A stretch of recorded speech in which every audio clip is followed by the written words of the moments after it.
thank you both for the conversation that we're about to have. I'm so excited to discuss organizations and the frustration that's occurring, the fear that's occurring in our business world today, where a lot of people go into business and into their offices and they aren't sure, they're unstable, they're not sure what's happening.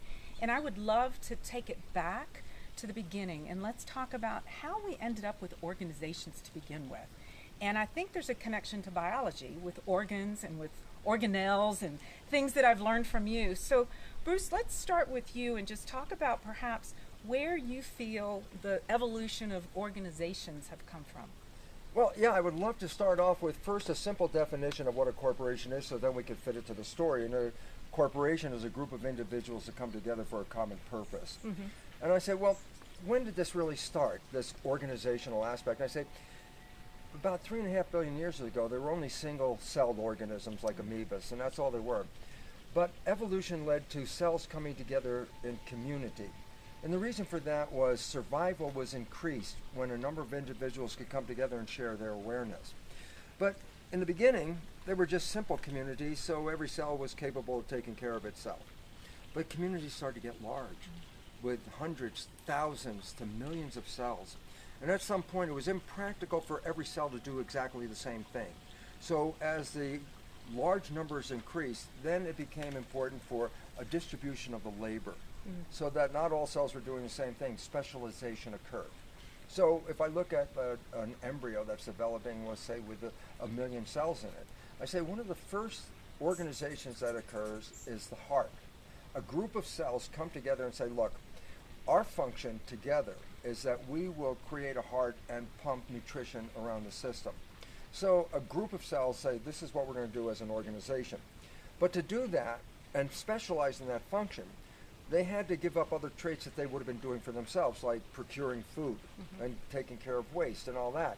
So a trade-off was made among the cells that said, look, we'll be heart cells, the heart corporation, and we're going to pump this fluid around. But in exchange, we need other cells to provide the nutrition for us and take care of our environment for us. And so an exchange started to occur with specialization. So each organ system represented a community of cells with a specialized purpose working together.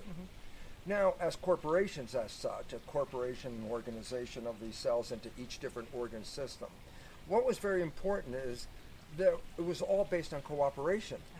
It was never based on competition. You don't want the heart to compete with the liver and the liver to compete with the lungs. Why? That kind of competition would lead to a breakdown of the system. I want this and I'm going to take it from you, and if you're not giving back, this kind of, it would lead to a dissociation of the system. It would fall apart completely. So the nature of the first corporations were an agreement to cooperate and work with the other individuals in exchange.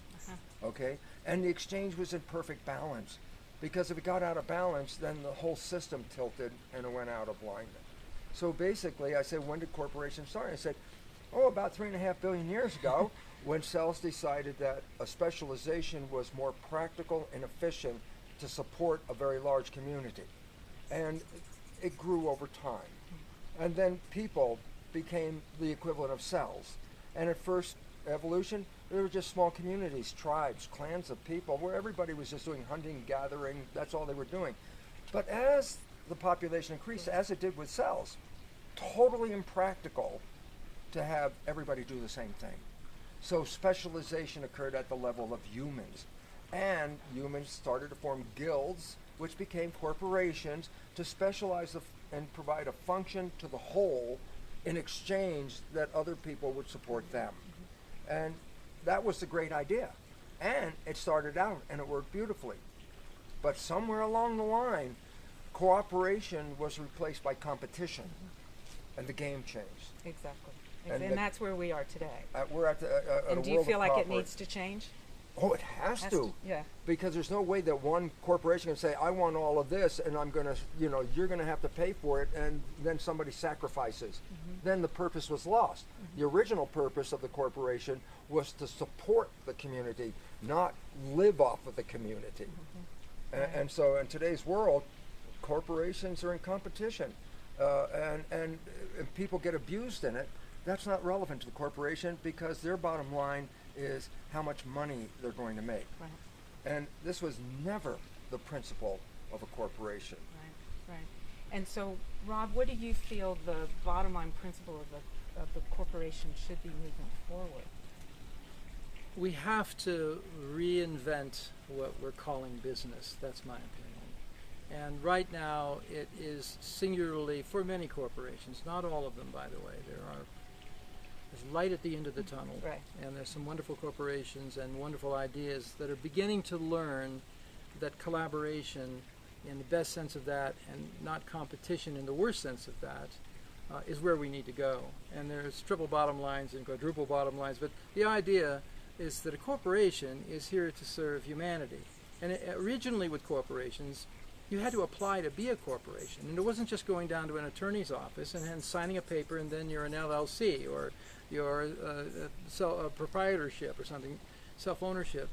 Not at all. You had to go and prove that your corporation, the idea and the products or services that you were going to sell and offer to the public were a benefit to society.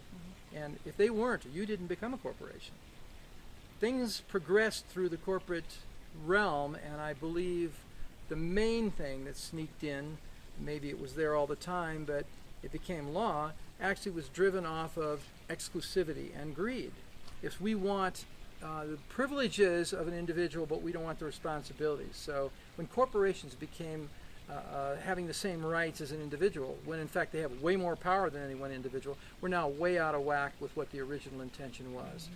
You don't have to serve the public. You can actually come in and harm the public with a product, and there are corporations that unfortunately are doing that now, and if we don't change that, then I think game over. Mm-hmm. You know, so it's about change, and it's about what takes a corporation to change. Corporations are made of people, so people have to change. That's the bottom line.